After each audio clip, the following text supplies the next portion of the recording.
Today, Buckingham Palace throws its gilded doors open to the public for its summer exhibition. The world of royalty has long been associated with opulence, luxury, and magnificent residences. Versailles is gleaming again after 3 years of delicate yet massive renovation. The Royal Chapel in France has regained the former glory from when the King Louis XIV lived there. From sprawling palaces to majestic castles, the residences of monarchs and aristocrats have captivated the public's imagination for centuries. It's spring in Japan, and that's official, as marked by the annual opening of the Kyoto Imperial Palace, the former official residence of the country's emperors. Join us on a visual journey through opulence and grandeur as we uncover the secrets behind these lavish abodes. Let's dive in. Buckingham Palace. Buckingham Palace, originally known as Buckingham House, has a rich history that dates back to the 18th century.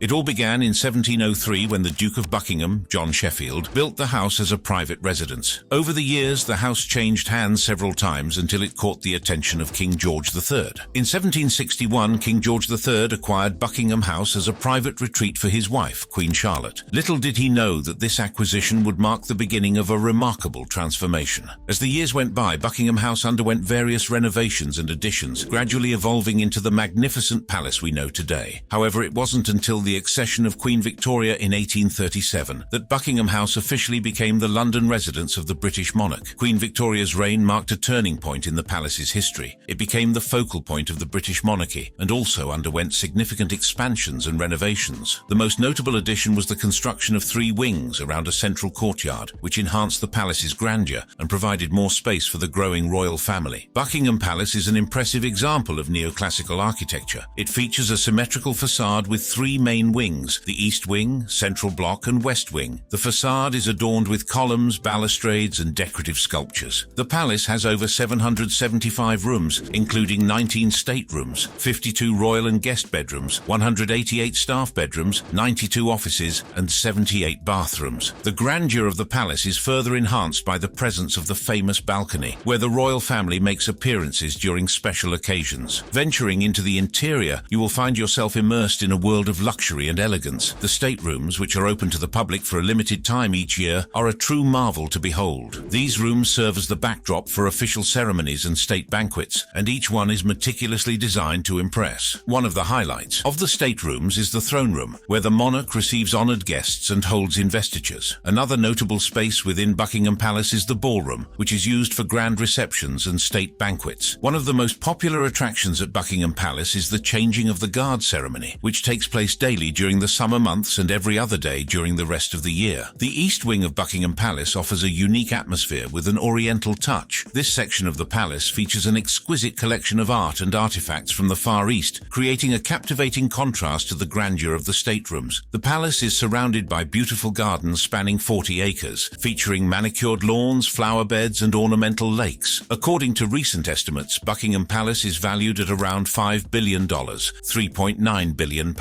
Buckingham Palace stands as a symbol of the British monarchy, a testament to resilience and a showcase of grand architecture and opulent interiors. It is a living embodiment of the nation's history, heritage, and cultural legacy. Istana Nurul Iman Palace. The Istana Nurul Iman Palace, also known as the Palace of the Light of Faith, has a rich history that dates back to its construction in the 1980s. Designed by the renowned Filipino Visayan architect Leandro V. Locsin, this architectural masterpiece was built to serve as the official residence of the Sultan of Brunei, Hassan al-Bolkiah, and the seat of the Brunei government. The name Istana Nurul Iman is derived from the Malay word istana, meaning palace, and the Arabic phrase Nurul Iman, which translates to the light of faith. This name perfectly encapsulates the grandeur and significance of this magnificent palace. Construction of the Istana Nurul Iman Palace began in 1982 and was completed in 1984. The architectural design of the palace was heavily influenced by Brunei's Islamic and Malay heritage. Leandro V. Locsin incorporated elements such as golden domes and vaulted roofs, which are iconic features of Islamic and Malay architecture. These design choices not only pay homage to Brunei's cultural heritage, but also add a touch of grandeur to the palace's overall aesthetic. The interior of the palace was masterfully designed by Quan Chu, the design principal of KCA International. Quan Chu is renowned for his work on the Burj Al Arab in Dubai, and his expertise is evident in the opulent and luxurious interiors of the Istana Nurul Iman Palace. Every detail, from the intricate carvings to the lavish furnishings, exudes elegance and sophistication. To bring this architectural marvel to life, construction was undertaken by Ayala Abbott and Butters, a reputable UK construction firm. The project was completed at a staggering cost of approximately $1.4 billion, making it one of the most expensive palaces ever built. The immense investment in the construction of the Istana Nurul Iman Palace is a testament to the Sultan's commitment to creating a residence befitting his status as one of the world's wealthiest monarchs. Upon its completion, the Istana Nurul Iman Palace became the largest residential palace in the world and the largest single-family residence ever built. It boasts an impressive total of 1,788 rooms, including 257 bathrooms. The palace's banquet hall can be expanded to accommodate up to 5,000 guests, making it an ideal venue for grand events and celebrations. Additionally, the palace features a mosque that can accommodate 1,500 worshippers, reflecting the Sultan's devotion to his faith. The grandeur of the Istana Nurul Iman Palace extends beyond its interior. The palace grounds encompass a 110-car garage, an air-conditioned stable for the Sultan's 200 polo ponies, and 5 luxurious swimming pools. The palace's total floor area spans an astonishing 2,152,782 square feet, 200,000 square meters, making it a true architectural marvel. Istana Nurul Iman Palace is valued at approximately $2.55 billion, and while it's primarily a private residence for the Sultan and his family, it is occasionally open to the public during certain events, such as the annual Hari Raya Eid al-Fitr celebrations, where thousands of Bruneians are invited to visit the palace, receive gifts, and partake in festivities. Palace of Versailles. In the heart of Versailles, France, stands a magnificent testament to the grandeur and opulence of the French monarchy, the Palace of Versailles. Commissioned by the Sun King himself, King Louis XIV, this former royal residence is now owned by the French Republic and managed by the public establishment of the Palace, Museum and National Estate of Versailles. It has become one of the most popular tourist attractions in the world, drawing millions of visitors each year. The construction of the Palace of Versailles began in 1661 under the watchful eye of Louis XIV. The king envisioned a palace that would not only serve as a residence but also as a symbol of his absolute power and authority. With this in mind, he spared no expense in creating a palace that would leave a lasting impression on all who beheld it. The initial construction of the palace was overseen by architect Louis Levaux, who designed the main building in a classical French style. The palace was built on the site of a former hunting lodge and was surrounded by vast tracts of land, which would later be transformed into the magnificent gardens that we know today. As construction progressed, subsequent kings made various additions and renovations to the palace, each leaving their mark on this architectural masterpiece. King Louis XV commissioned the Petit Trianon and the Grand Trianon, 2 retreats for the royal family located within the palace grounds. The palace played a pivotal role in French politics and culture during the 17th and 18th centuries. It served as the center of power, art and science, attracting the most talented artists, architects and intellectuals of the time. The palace became a hub of creativity and innovation, with renowned figures such as Jean-Baptiste Lully, André Le Nôtre and Charles Lebrun contributing to its splendor. The palace is a symbol of power and cultural significance, and it also showcased the incredible architectural prowess of its time. From the majestic Hall of Mirrors to the ornate royal chapel and the elegant royal opera, every corner of the palace exudes a sense of grandeur. The state apartments of the king underwent transformations. They were transformed into galleries for paintings and receptions, showcasing the artistic treasures amassed by the French monarchy. The Salon of Hercules became a gallery displaying masterpieces of art. The Salon of Abundance now housed exquisite paintings and sculptures. The Salon of Venus and the Salon of Mercury also became showcases for artistic masterpieces, further enhancing the cultural significance of the palace. The gardens are equally as impressive as the palace itself. Designed by landscape architect André Le Nôtre, the gardens span over 800 hectares and feature meticulously manicured lawns, grand fountains, and exquisite sculptures. The Palace of Versailles is valued at approximately $1.5 billion,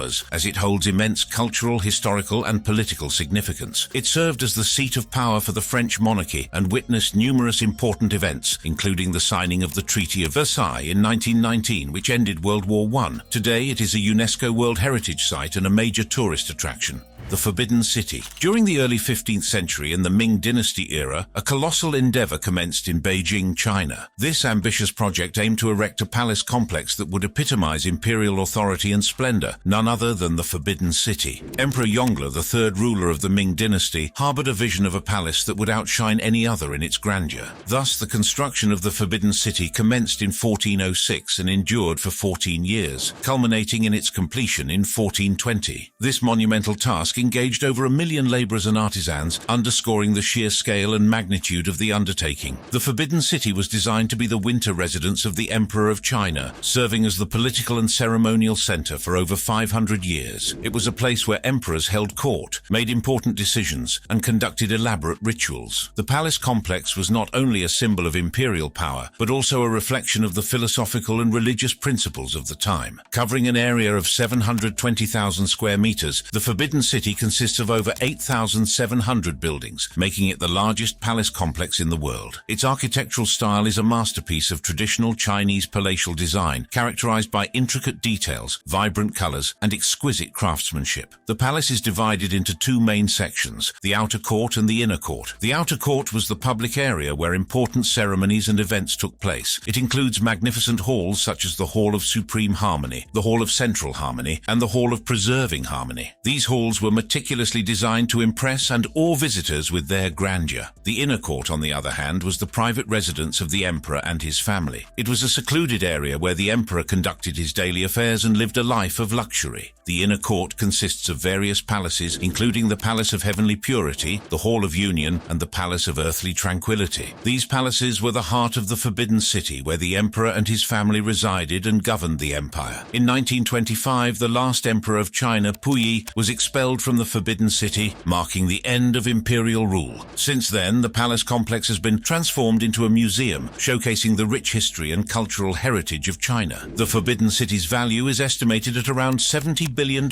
largely due to the high land prices in the surrounding area, as well as its historical and cultural significance. It was the center of political power in China for centuries, witnessing the rise and fall of numerous emperors and dynasties. It was also a place of cultural exchange, where art, literature, and philosophy flourished under imperial patronage. In 1987, the Forbidden City was designated as a World Heritage Site by UNESCO, recognizing it as the largest collection of preserved ancient wooden structures in the world. Winter Palace. The Winter Palace, the magnificent and opulent residence of the Russian Tsars, is located in St. Petersburg, Russia. This historic palace, now known as the Hermitage Museum, is a symbol of the grandeur and power of Imperial Russia. The construction of the Winter Palace began in the early 18th century, with the first iteration being built in 1711 for Peter the Great. However, it was under the reign of Empress Elizabeth that the palace truly began to take shape. Elizabeth, known for her love of grandeur and opulence, commissioned renowned architects such as Bartolomeo Rastrelli to design and expand the palace. Rastrelli, a master of the Elizabethan Baroque style, envisioned a palace that would reflect the might and power of Imperial Russia. The exterior of the palace was adorned with intricate decorations and statuary, showcasing the wealth and splendor of the Russian monarchy. As the construction of the Winter Palace progressed, it became a symbol of the growing influence and dominance of the House of Romanov. The palace served as the official residence of the Russian Tsars from 1732 until the Russian Revolution in 1917. It was within these walls that the imperial family lived and governed, surrounded by luxury and extravagance. Over the years, the Winter Palace went through several stages of construction and expansion. The third Winter Palace, designed by Domenico Trezzini, incorporated the second Winter Palace as one of its pavilions. However, it was the fourth and final Winter Palace, built by Francesco Bartolomeo Rastrelli and expanded by other architects, that truly solidified its grandeur. During the reign of Catherine the Great, the Winter Palace underwent significant changes and additions. Catherine, passionate patron of the arts, amassed an impressive collection of artworks, including masterpieces by renowned artists such as Rembrandt and Rubens. The Winter Palace played a pivotal role in Russian history, witnessing both triumphs and tragedies. It was within these walls that the Russian Provisional Government was seated in 1917, before being stormed by Red Guard soldiers and sailors during the October Revolution. The palace became a symbol of the revolution and the end of the Romanov dynasty. The exterior of the Winter Palace, with its opulent decoration and statuary, sets the stage for the grandeur that awaits within. The facade is adorned with intricate carvings, gilded accents, and majestic columns. The interior underwent various redesigns over the years, with neoclassical influences becoming more prominent during the reign of Catherine the Great and her grandson Nicholas I.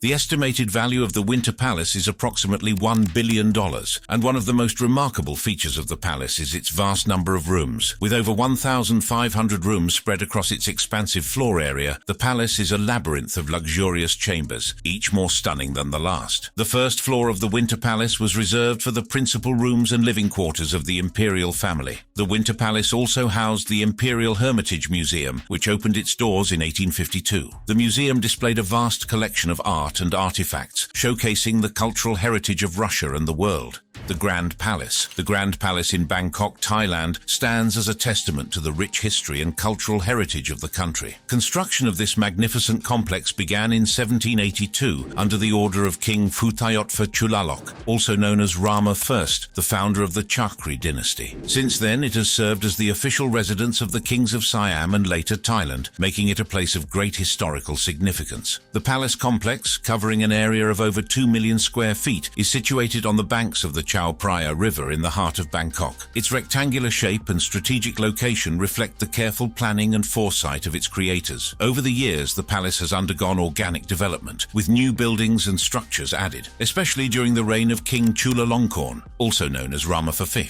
While the king and his court no longer permanently reside within the palace, it continues to be used for official events and ceremonies. The Grand Palace remains a working palace, with several royal offices still located within its walls. The Grand Palace is divided into several quarters, each with its own distinct features and purpose. One of the most revered areas within the complex is the Temple of the Emerald Buddha, also known as Wat Phra Kaeo. This sacred temple houses the famous Emerald Buddha, a highly venerated statue carved from a single piece of jade. The temple is a spiritual sanctuary and a place of pilgrimage for Buddhists from around the world. Another notable quarter is the Outer Court, a vast area where important state ceremonies and royal processions take place. It is adorned with stunning architecture, beautifully manicured gardens, and intricate details that showcase the craftsmanship of the artisans who contributed to its creation. The Middle Court houses various administrative buildings and residences. It is here that we find the Phra Thinang Chakri Mahaprasat, a magnificent structure that blends Thai and European architectural styles. It is used for important state occasions and houses the Budthan Tom throne, adding an air of regality to the proceedings. Within the Middle Court we also find the Phra Thinang Chakraphat Phiman, which was the primary residence of the monarch. This building, with its canopied bed and dressing chamber, offers a glimpse into the personal life of the king. It is a place where the monarch could retreat and find solace amidst the demands of ruling a nation. As we delve deeper into the Grand Palace, we encounter other structures such as the Phra Thinang Dusidaphirom, Phra Thinang Ratcharodie, and Phra Thinang Sanam Chan. These buildings served various purposes, from robing chambers to outdoor audience chambers, each playing a unique role in the functioning of the palace. The Grand Palace is valued at an estimate of $895 million. The palace is not just a collection of buildings, it is a living testament to the history and culture of Thailand. Its stunning architecture, intricate details, and beautiful gardens make it a must-visit destination for anyone interested in Thai history and culture.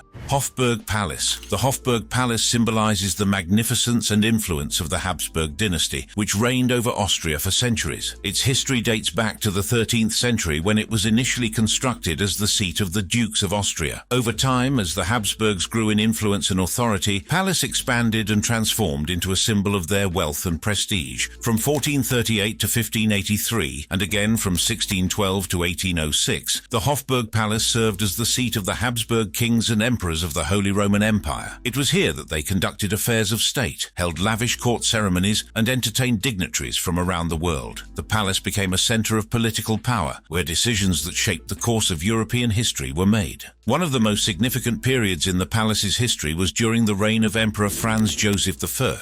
Under his rule, the Hofburg Palace underwent extensive renovations and expansions, transforming it into the magnificent complex we see today. Franz Joseph III ordered the construction of the Heldenplatz, Heroes Square, which was intended to be part of the Kaiser Forum, a grand architectural project that was never completed. The Heldenplatz stands as a testament to the emperor's vision and ambition. Throughout its history, the Hofburg Palace has been home to countless emperors, empresses, and other members of the Habsburg family. It has witnessed births, marriages, and deaths of monarchs, as well as the rise and and fall of empires. The palace has been witness to both triumphs and tragedies, reflecting the turbulent history of Austria and Europe. Today, the Hofburg Palace continues to play a significant role in Austrian politics and culture. Since 1946, it has been the official residence and workplace of the President of Austria. The palace also houses important institutions such as the Austrian National Library and the Spanish Riding School, which showcases the art of classical dressage. Beyond its political and cultural significance, the Hofburg Palace is a treasure trove of architectural beauty.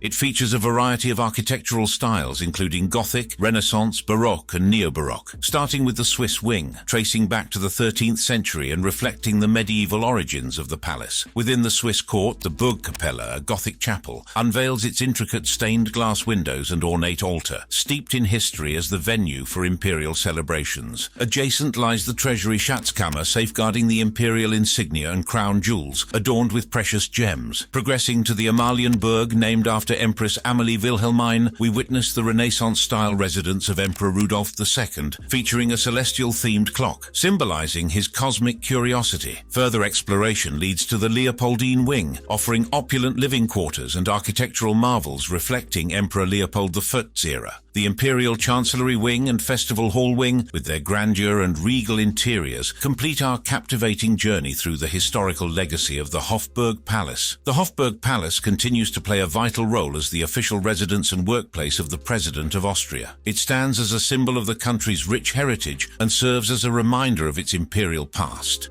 Imperial Palace. The story of the Imperial Palace begins at the former site of Edo Castle. After the capitulation of the shogunate and the Meiji Restoration in the late 19th century, the inhabitants of the Edo Castle, including the Shogun Tokugawa Yoshinobu, were required to vacate the premises. On November 26, 1868, the emperor arrived from the Kyoto Imperial Palace and renamed the castle to Tokei Castle, reflecting the change in the capital city's name to Tokyo. However, it was later renamed Imperial Castle on May 9, 1869, signifying its status as the primary residence of the emperor. Throughout its history, the Imperial Palace has witnessed significant events and transformations. Previous fires had ravaged the Honmaru area, which housed the old donjon, and the Nishinomaru Palace, the former residence of the shogun. In 1873, a fire engulfed the Nishinomaru Palace, leading to the construction of the new Imperial Palace Castle on the same site in 1888. This new palace boasted magnificent gardens and became the focal point of imperial ceremonies and functions. In the early 20th century, the Imperial Palace underwent further changes. The Meiji-era structures, constructed primarily of wood, were gradually replaced with more concrete buildings. The headquarters of the Imperial Household Ministry and the Privy Council were added, showcasing a blend of Japanese and Western architectural elements. Tragically, the Imperial Palace suffered extensive damage during World War II. On the night of May 25, 1945, it became a target of the Allied firebombing raid on Tokyo.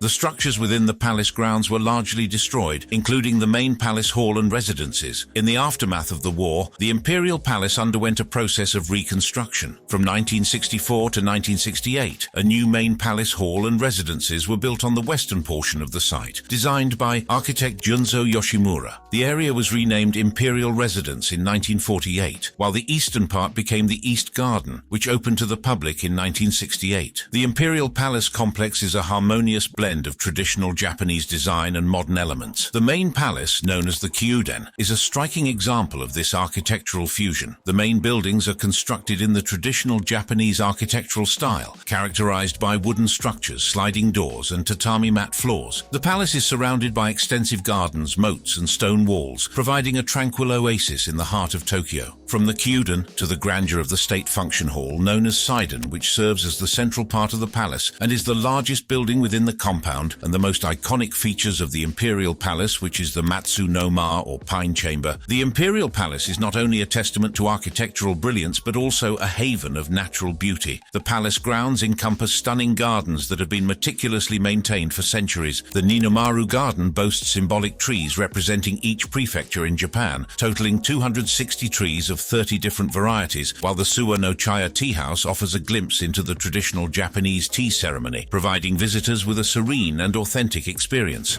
Royal Palace of Madrid. The Royal Palace of Madrid, also known as Palacio Real de Madrid, is a true architectural marvel that has stood the test of time. Built between 1738 and 1755, this majestic palace was constructed on the very grounds where a Muslim-era fortress once stood. It is a symbol of Spain's rich history and cultural heritage. The interior of the palace is a treasure trove of art and fine materials, a testament to the exquisite taste of the Spanish monarchy. Every room, every hall exudes an air of elegance and sophistication. The palace houses an impressive collection of paintings by some of the greatest artists in history. Works by Caravaggio, Francisco de Goya, and Velázquez adorn the walls, each stroke of the brush capturing the essence of the Spanish artistic tradition. These masterpieces offer a glimpse into the rich cultural tapestry of Spain, a visual feast for art enthusiasts. The palace is also adorned with breathtaking frescoes by Giovanni Battista Tiepolo and Anton Raphael Mengs. These intricate and detailed works of art transport us to another world where myth and history intertwine in a symphony of colors and forms. The palace is not only a haven for paintings and frescoes, but also a treasure trove of other priceless artifacts. Collections of porcelain, watches, and furniture grace the halls, each piece a testament to the craftsmanship and artistry of its time. It's as if we've stepped into a time capsule where the past comes alive before our very eyes. And here's a little-known fact that will surely leave you astounded. The Royal Palace of Madrid is home to the world's only complete Stradivarius string quintet. These rare and exquisite instruments, crafted by the legendary Antonio Stradivari himself, are a testament to the palace's commitment to preserving and celebrating the arts. Throughout its history, the Royal Palace of Madrid has undergone several renovations and expansions. After a devastating fire in 1734, the palace was rebuilt in the Baroque style by Italian architect Filippo Juvara. Later additions by architects such as Francesco Sabatini and Ventura Rodriguez added their own unique touches to the palace's design. These renovations have ensured that the palace stands as a true reflection of its historical significance, captivating visitors with its timeless beauty. Today, the palace continues to enchant visitors from around the world. Its doors are open to all who wish to immerse themselves in the rich cultural heritage of Spain. Whether you're an art lover, a history enthusiast, or simply someone who appreciates beauty, the Royal Palace of Madrid offers an unforgettable experience. Villa Leopolda. Villa Leopolda, situated on the French Riviera, has a captivating history dating back to the early 20th century. Designed by the visionary American architect Ogden Codman Jr., the villa's origins are traced to an estate once owned by King Leopold II of Belgium. Originally gifted to his mistress Blanche Delacroix, the villa derives its name from the king himself. Tragedy struck when King Leopold II passed away, resulting in Blanche's eviction and the property's transfer to King Albert I.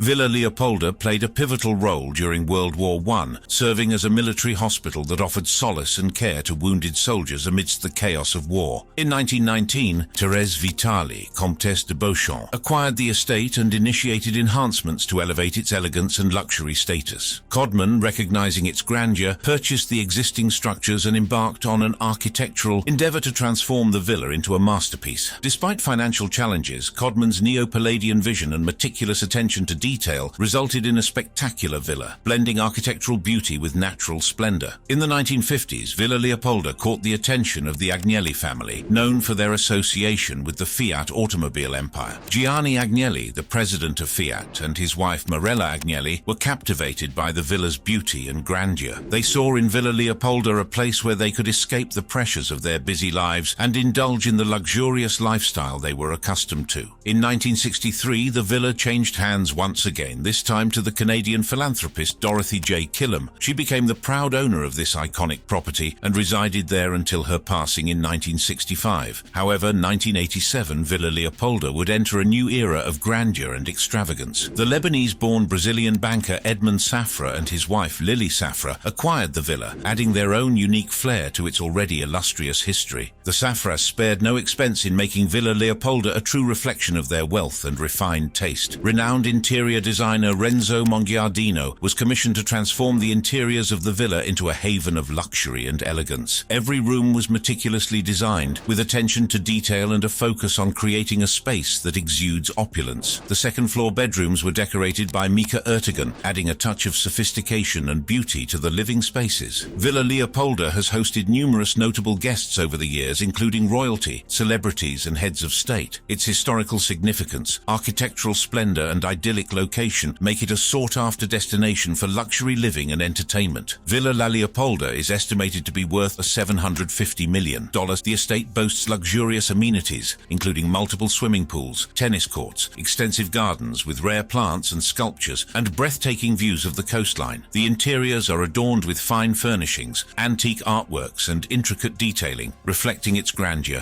Thank you for joining us on this journey of exploring the most luxurious royal mansions in the world. For more captivating stories, click on the next video. Until next time.